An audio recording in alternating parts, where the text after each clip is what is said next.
Ted Bundy, William Furman, Troy Davis, Rainey Bennett. What does all of these men have in common? They all received the death penalty for crimes they may or may not have committed. Today, I will be talking about the need to abolish the death penalty. I have researched both sides of this argument, and the only solution is abolishing the death penalty due to risk, expense, and human indecency. So first, I'll talk about some of the risks of the death penalty. Our capital punishment system is unreliable. In countless cases, many have been exonerated for crimes they did not commit. Or in many cases, people are convicted for crimes without substantial evidence. For instance, in the case of William Henry Furman, Furman was burglarizing the home of Mick. When Mick came home and Furman tried to flee the scene, as he was fleeing the scene, he tripped, his gun discharged, and he shot Mick.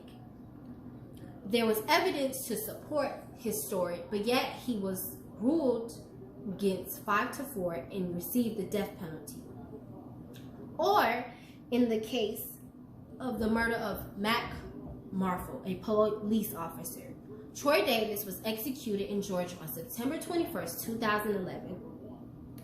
Most of the witnesses who said they seen Davis shoot the officer recanted their statement, but yet he received the death penalty, leading many to think that he didn't commit that crime, according to an article on Facts on File, Capital Punishment. So no matter how developed an institution may seem, it is susceptible to human failure, and at some point in time. Capital punishment is not an exception. It is actually worse. But an even greater issue of capital punishment is expense. The cost to execute someone is greater than putting the person in jail for a lifetime.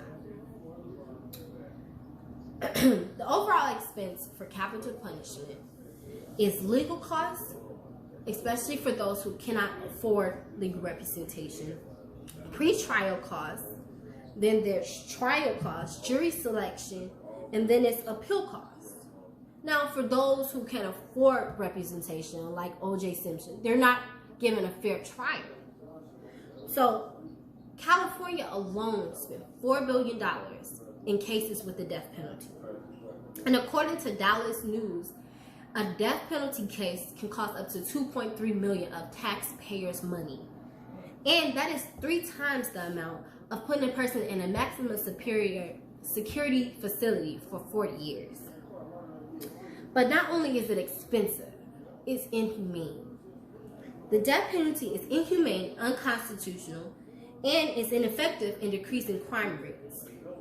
But also, it's a violation of the 8th Amendment because it's cruel and it's unusual.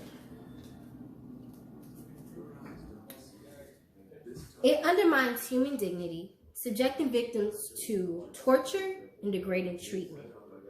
It lacks the deterrent effect because cases with high death penalty rates have high crime rates. So it doesn't reduce crime. Or, let's talk about the case in 1936 of a 7-year-old woman who was raped and murdered. Rainey Bennett was publicly hung in front of 20,000 people. Although his crime was wrong, is it right to hang him in front of his family and his friends and his loved ones as well as thousands of spectators? I think not. So we saw some of the negative effects of the death penalty. Let's talk about some of the reasons why people support the death penalty. Some say it appeases the victim family, but killing another person is never going to bring a family member back. You're just hurting another family. Is that really what we want? Some say, oh, it's painless. Or you think about the chemicals they may feel inside, or the way they're dying inside slowly. That hurts too. Some say it stops crime rates, but as we've seen before, it doesn't do anything to reduce crime rates. So to conclude, capital punishment is not a problem of the victims, but a problem of society.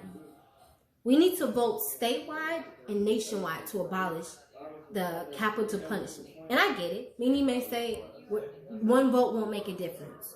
Well, in 1965, New Jersey abolished it due to so many people saying that it was unright. And then in 2011, Illinois abolished the death penalty as well. And just in March of 2019, California governor got rid of the death penalty as well. So why can't Texas be next? All it takes is one vote.